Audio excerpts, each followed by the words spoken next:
They say, when you mock the pain of another woman, the ancestors will show you pain you cannot name. My people, this story begins in the dry season, in a small town called Ugwoba, where everyone knew everyone's troubles. And in that town, there lived a woman named Adanna. Beautiful, yes, but her mouth, her mouth was sharper than a broken bottle. Now, there was an elder in the market. Her name was Mama Ngozi. She was old, very old. Her back was bent like a question mark, and she had no children, not one, not even a miscarriage to her name. The women whispered about her, but they did not mock her, not to her face. But Adanna, Adanna feared no one. One afternoon, in the middle of the market, Mama Ngozi was buying tomatoes. Her hands were shaking.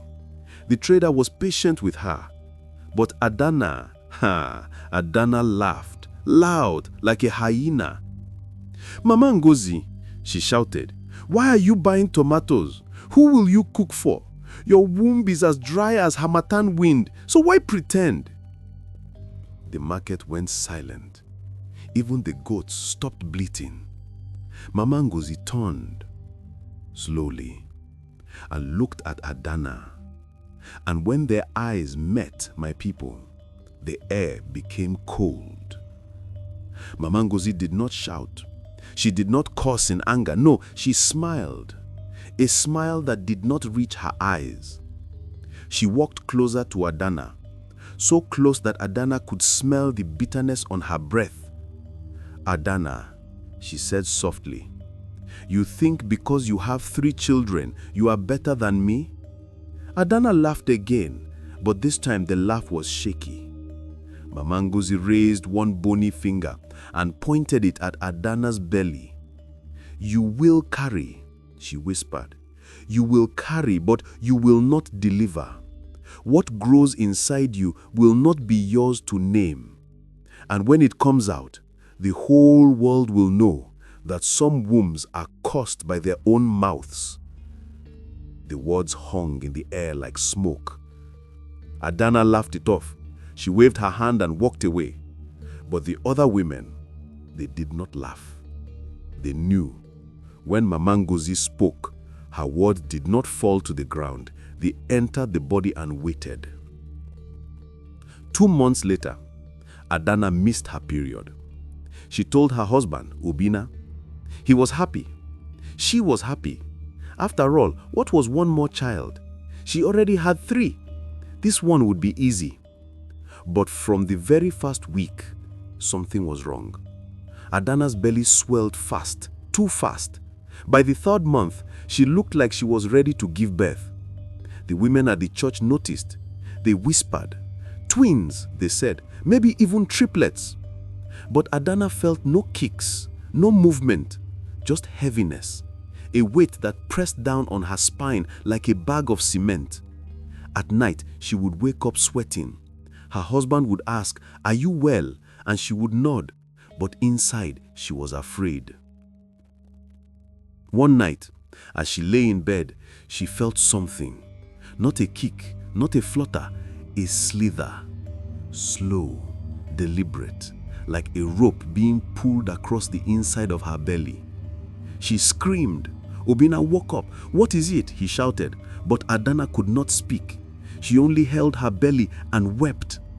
Obina took her to the hospital the next morning. The doctor was a young man, fresh from medical school. He smiled and said, "Madam, relax, we will check the baby." He rubbed the cold gel on her belly. He moved the scanner, left, right, up, down. Then his smile faded. He frowned. He adjusted the machine. He called the nurse. The nurse looked. She also frowned. "Doctor," she whispered, "there is nothing here." The doctor shook his head. "That is impossible. Look at her belly." They scanned again and again and again, but the screen showed nothing. No baby, no heartbeat, no bones, no head, just darkness. A black, empty void where a child should be. The doctor sat back in his chair. He did not know what to say. "Madam," he finally said, "I think you should go to another hospital." Adanna's hands were shaking. "But doctor, if there is no baby, why is my belly growing?" He had no answer. And my people, that silence was the beginning of the terror. Weeks turned into months. Adanna's belly continued to grow. By the 6th month, she could no longer walk without help. Her back ached, her legs swelled. Her husband took her to 3 more hospitals. Every scan showed nothing. One doctor said it was a phantom pregnancy. Another said it was a tumor. But none of them could explain why her belly moved. Oh yes, it moved. Obinna saw it. At night when the room was quiet, the skin on her stomach would ripple, like something was circling inside. Adanna stopped going to church. She stopped visiting her friends. She stayed in the house, in the dark, holding her belly and praying. But her prayers felt empty, like they were bouncing off the ceiling and falling back down. One evening, her eldest son, Chukwudi, came into the room. He was only 8 years old. He stood at the door and stared at his mother's belly. "Mama," he whispered, "what is inside you?" Adanna tried to smile. "Your brother," she said. Chukwudi shook his head slowly. "No, Mama, that is not a baby."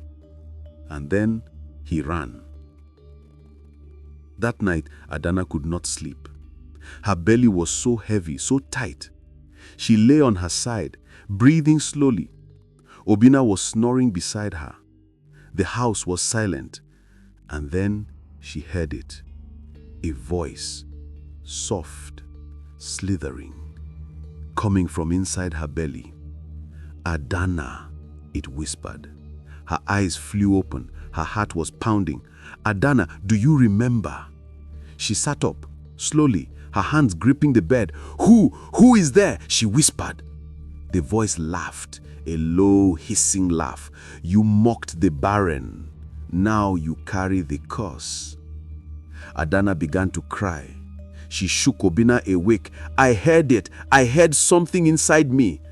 Obinna held her, but he did not know what to say, because deep down, he heard it too. A soft hissing, coming from her belly, like a snake, coiled and waiting. Obinna took Adanna to a prophet, a man known for seeing things others could not see. His name was Apostle Bayo. He lived in a small room filled with candles and red cloth. When Adanna entered, he did not greet her. He only stared at her belly. "Sit," he said. She sat. He walked around her 3 times. Then he stopped. "Do you know what you carry?" he asked. Adanna shook her head. Her tears were streaming down her face. "Please," she begged, "tell me, what is inside me?" Apostle Bayo closed his eyes. He began to pray. His voice rose, his body shook, and then he stopped.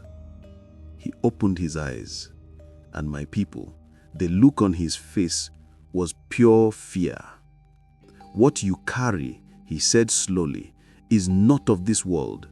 It is a punishment, a seed planted by the ancestors, and when it comes out, it will not cry, it will not sleep, it will only consume." Adanna fainted right there on the cooled floor. And when she woke up, she knew that this thing inside her was not her child. My people, before we enter the darkest part of this story, if you are enjoying it, please hit the like button and subscribe to JourneyTales Africa. Do not be a silent listener. Join the family. 9 months passed, then 10, then 11, then 12. Adanna's belly was now so large she could no longer leave her bed. Her skin was stretched thin like paper. You could see veins, dark and twisted, crawling across her stomach like roots. Obina stopped going to work. He stayed home, watching, waiting. The children were sent to their grandmother's house. They were too afraid to stay. At night, the house was filled with sounds, scratching, hissing, whispering. And then the 13th month came. It was a Friday. The sky was dark with clouds. Thunder rolled across the town like drums. Adanna woke up screaming, "It is coming!" she cried. "It is coming out!" Obina ran to get the midwife, but the midwife refused to come. "I am not delivering that thing." So Obina called the hospital. They sent an ambulance, but by the time it arrived, my people, it was too late. The contractions started. Violent, painful. Adanna screamed until her voice was hoarse.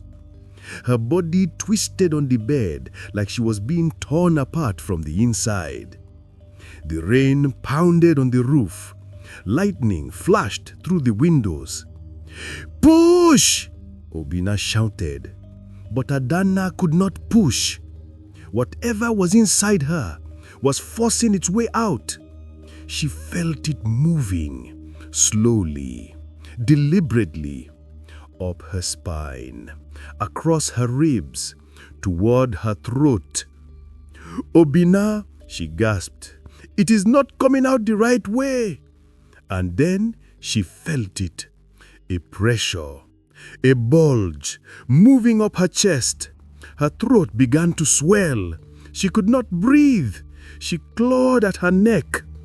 Obina screamed. He tried to help, but what could he do? He was not a doctor. He was just a man, watching his wife being devoured from the inside. And then the thunder roared. The lights went out, and in the darkness, something began to emerge. When the lights came back on, Obina saw it. Adanna's mouth was open, wide, too wide.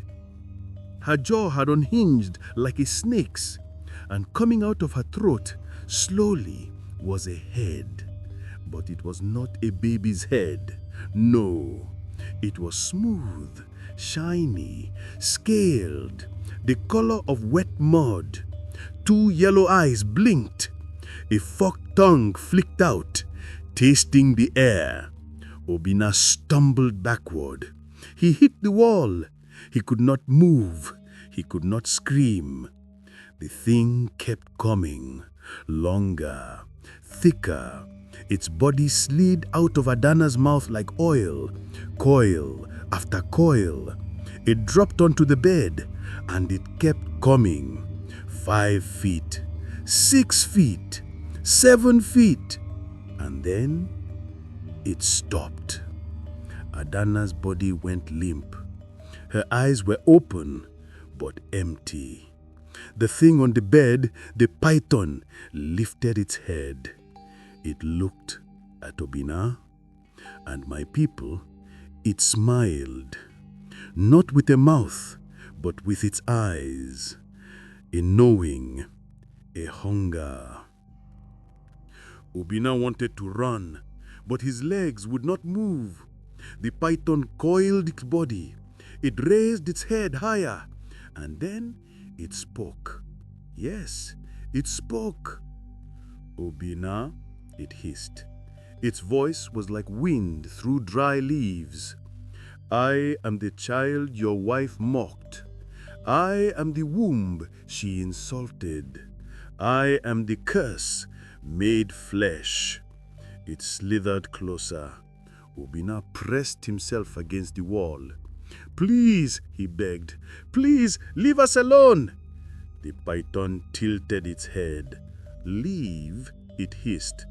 "But I have just been born, and I am so hungry."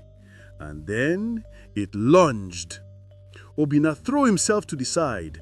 The python's jaws snapped shut inches from his face. He scrambled to the door. He yanked it open. He ran into the rain. The python followed. It moved fast, too fast. Its body slithered across the floor like water. Obina ran into the street. He screamed for help, but the rain was too loud. The thunder drowned his voice. He looked back. The python was at the door. Its body filled the doorway. Its eyes glowed in the darkness. And then it stopped. It did not chase him. It simply watched. And Obina knew it was not interested in him. It was waiting for something or someone else. The next morning, the rain stopped. The sun came out. Obina went back to the house. The door was open. He stepped inside, slowly, carefully. The python was gone, but Adanna was still on the bed. Her body was cold. Her eyes were still open. On her stomach, written in blood, were 4 words: "The debt is paid." Obina collapsed. He wept. And then he remembered Mama Ngozi. He ran to the market. He found her sitting in her usual spot, selling tomatoes. She looked up at him. She did not smile. She did not speak. "Why?" Obina whispered. "Why did you do this?" Mama Ngozi placed the tomato on the scale. "I did nothing," she said calmly. "Your wife did it to herself. She mocked what she did not understand, and the ancestors, they answered." Word spread. The whole town heard what happened. People avoided Obina's house. They said it was cursed. Some said they saw the python at night, slithering through the streets. Others said they heard it hissing in the wind. But Mama Ngozi continued to sell her tomatoes. But now, people treated her differently. They greeted her with respect. They did not laugh. They did not mock, because they knew. They knew that some curses are not spoken in anger. They are spoken in truth. Obina buried his wife. He left the town. He took his children and moved far away. But even there, at night, he would hear it, a soft hissing, a slithering sound under the bed, in the walls, and he knew the python was still watching. My people, this is where the story gets final. Adanna's grave is still in Oguba, but no grass grows on it. No flowers bloom. The earth remains bare. And on certain nights, when the moon is full, people say they see something moving on that grave. A shape, long, thick, coiled, watching the town, waiting. Some say it is Adanna's spirit.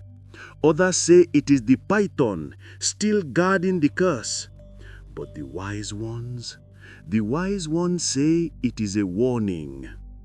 A warning to all who think their words have no power. A warning to those who mock the pain of others. Because in this life, every word is a seed, and some seeds grow into monsters. And so, the python remains, not just in that town, but in every place where cruelty lives, where mockery breeds, where the barren are shamed.